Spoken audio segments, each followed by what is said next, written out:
$1.49 per pound. And blueberries or blackberries, buy one, get one free. Only at My Giant. Tonight, ready to strike? From here in South Korea, the nightmare scenario from a North Korean defector, telling us a desperate dictator is prepared to use nuclear weapons to hit the U.S. Tonight, inside the nerve center, tracking the threat. Subway bombing, explosions ripped through the Russian metro, 11 dead, dozens injured, with Putin visiting nearby. Supreme showdown, Democrats and Republicans on a collision course that could change the U.S. Senate forever. Deadly outbreak, at least 5 killed as violent storms carve a deadly path across the South. And tonight, millions remain at risk. And flying clear, late word about Harrison Ford after that airport landing scare.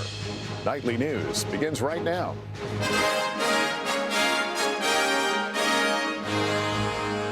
This is NBC Nightly News with Lester Holt, reporting tonight from South Korea.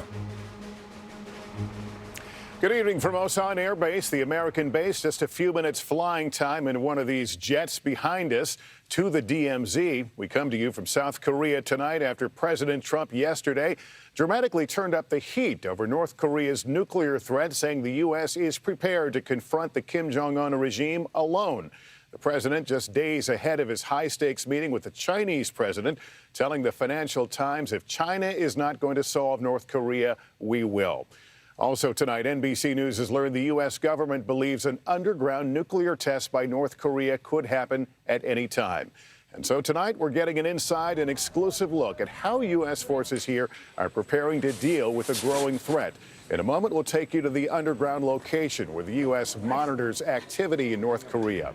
But first, NBC's Richard Engel with what's at stake in this region. Kim Jong-un. He's unpredictable, critics say vain and vindictive, with an expanding nuclear arsenal. And tonight, there are growing signs he could spark the first global crisis for President Trump. The Korean Peninsula is a tinderbox. Any miscalculation could result in a conflict that affects American troops. Just last month, Kim Jong-un's regime stepped up testing its missiles, which can already reach both South Korea and Japan. North Korea said it was practice for targeting U.S. bases in Japan and the 46,000 American personnel stationed there. The nightmare scenario? If North Korea can miniaturize a nuclear warhead and put it on a missile that could reach the West Coast. Intelligence officials tell NBC News the U.S. would consider military action to prevent that. On Friday, Defense Secretary James Mattis issuing this warning to North Korea. Right now, it appears to be going in a very reckless manner, and that's got to be stopped.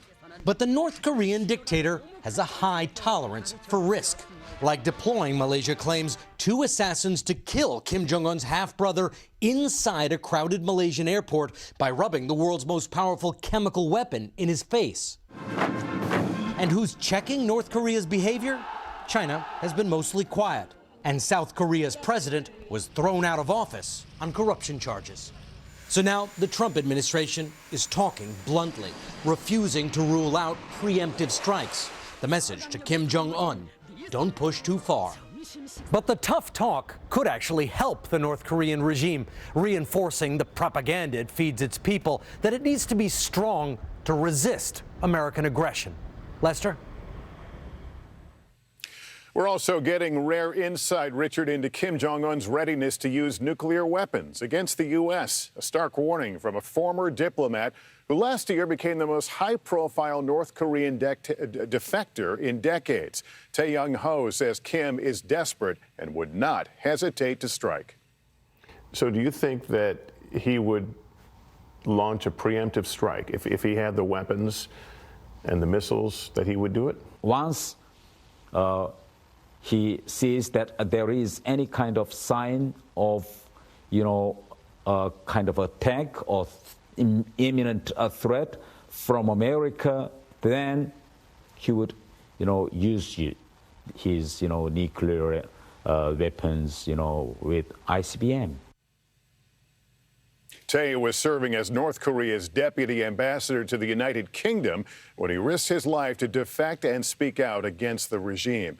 Which puts the focus back on U.S. military options. Unlike most other Air Force squadrons, the fighter units here at Osan don't really prepare to ship out and deploy to war in some far-off place. If war starts, for them, it will happen in plain view. The adversary, North Korea, is at their doorstep. Tonight, an exclusive look at the ominous threat and how they prepare every day to confront it. A U-2 spy plane taxis toward takeoff as dawn breaks over the Korean peninsula this morning. Its pilot fitted in a NASA-like pressure suit to withstand the 8-hour-long mission at soaring altitudes that will take him near the edge of space. With North Korea's unsettling ambitions and rhetoric rising, demand for these intelligence missions is high. It's a constant tempo. We're very busy all the time. In the last 10 years, we've been the busiest we've ever been in this airplane. The distance from Osan Air Base to North Korea is about equal to that from Baltimore to Washington, less than 50 miles. The base's slogan, "Ready to fight tonight," because it could happen that quickly. Everybody on the installation has to know very quickly where they need to go, where they need to have their gear, but most importantly, what role that they do in a warfighting environment. Patriot missile batteries defend the base from North Korean ballistic missiles. Preparations for chemical attacks are constant. Air crews hone their combat readiness. We've been granted rare access to the Air Operations Center deep underground, the place where North Korean missile launches are first detected. This facility is so critical, war planners say it is the #1 target of the North if hostilities break out. Thus, what we're allowed to show you is highly restricted. Suffice to say, layers of sensors give these American and South Korean operators a very detailed view of threats that they'll have minutes to react to. When you see a missile launch from the north, you have to know whether it's coming here or Seoul or going harmlessly to see it pretty quickly. We do. Time of flight is pretty short, but we have great capabilities all throughout this peninsula that are ready to respond. The American commanders here say their prime mission remains deterrence, but they're ready to act if necessary. If North Korea launched a rocket, and if we did not know whether it was a satellite or a warhead on top, we, the United States, would likely try to shoot it down. In response, North Korea will try a number of things, in part by sending artillery fire into South Korea. And right away, you have a major conventional war on our hands. While the posture of the 28,000-plus American military personnel has not outwardly changed, the level of tension certainly has. I've never seen greater concern from a regional perspective of the threat that is being posed by North Korea. I'm looking at his wingtips. Back at Osan, racing at nearly 100 miles an hour inside a chase car that monitors the ungainly U-2's takeoff, we can only guess at the spy plane's destination in search of answers about a secretive and unpredictable adversary. The U.S. Air Force has contingency plans in the event of hostilities. They would bring in other squadrons, other units from different bases around the Pacific. Also overseas tonight, a race to find out who is behind a horrific bombing in the subway in Russia. At this hour, the death toll stands at 11. Dozens more are wounded after an explosion in the metro in St. Petersburg as Vladimir Putin visited nearby. President Trump is reacting, and we get the latest from NBC's Kelly Kobiella. Tonight, Russian investigators are hunting for whomever was behind this massive blast. A bomb packed with shrapnel, so powerful it shredded train doors and shattered windows. Survivors comforting bloodied and dazed commuters 130 feet below ground, the tunnels filling with smoke. Witnesses said they saw someone throw a bag in the subway car before it left the platform.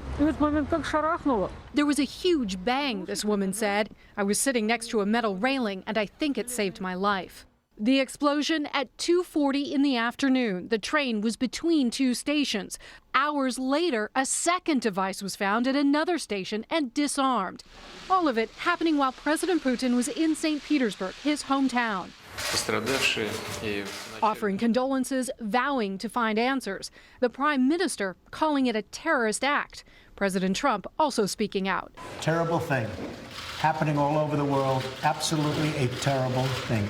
Russians on planes and trains have been terrorist targets for more than a decade. Most recently, in 2015, ISIS terrorists blowing up an Egypt air flight filled with Russian tourists.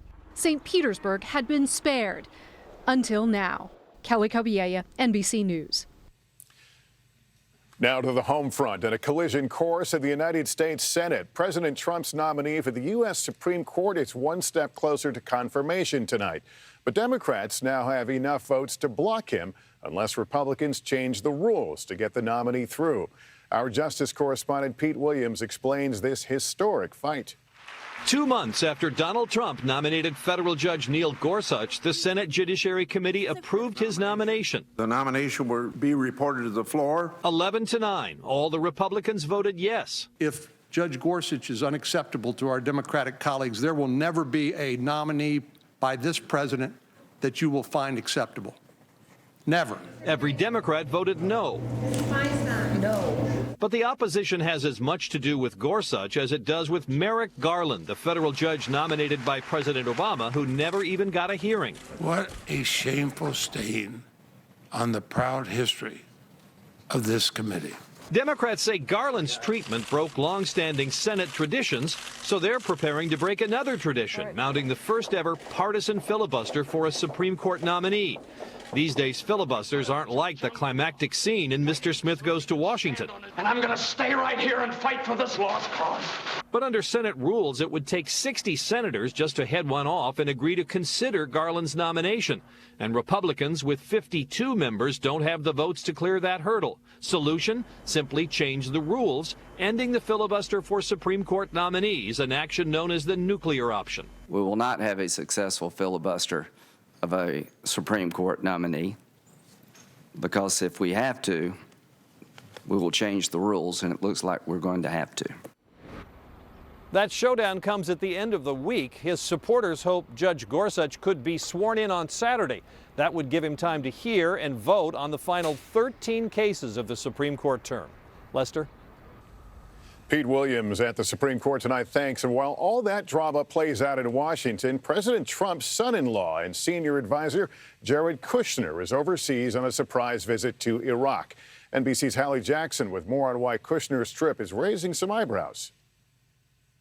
The president's son-in-law and top advisor in Iraq tonight on a surprise trip with the head of the Joint Chiefs of Staff. Jared Kushner, thousands of miles from Washington, missing meetings at the White House with Egyptian leaders to talk instead with the Iraqi prime minister. The right person to be in Iraq is a person that the president will listen to. It's unusual Kushner would travel to Iraq before the Secretary of State, a sign of Kushner's growing influence as he juggles a portfolio that also includes Middle East peace talks and overhauling the federal government. He has a team that he oversees, and I think there's a lot of areas that he has been working very diligently on behalf of the government, on behalf of the president's agenda. Kushner at least seems to have influence with the president. As a diplomat, that's the first thing you look for. The White House argues the Secretary of State hasn't been sidelined as Rex Tillerson today stays home, joining talks with the Egyptian president and President Trump. We're going to be friends for a long, long period of time. And you can tell it was a notably warm meeting with President el-Sisi after former President Obama never hosted him at the White House, partly because of the Egyptian strongman's abysmal human rights record. President Trump didn't comment publicly about that record, focusing instead on the fight against terror. Lester? Hallie Jackson of the White House, thanks. Now to that deadly path of destruction across the South. At least 5 people are dead as a line of violent storms erupts, spawning an outbreak of tornadoes. The damage is severe, and tonight the threat remains for millions. NBC's Gabe Gutierrez is in the storm zone. The deadly outbreak of storms pummeled 9 states, from tornadoes to flash floods to fires. Tonight, parts of the South are shattered. Winds ripping the roof off this Georgia firehouse. It was insane and it was terrifying. I think I've got a female inside a vehicle with rushing water. In Mississippi, a frantic rush to save a woman trapped inside her submerged car. Sadly, rescue crews could not reach her in time. In tiny Glendora, Mississippi, massive heartbreak. The mayor's wife killed when powerful winds toppled a 129-year-old tree onto the couple's house. At least 5 deaths are blamed on the fast-moving system that swept across the South, spawning at least 17 tornado reports in Texas, Louisiana, and Georgia. There it is, tornado.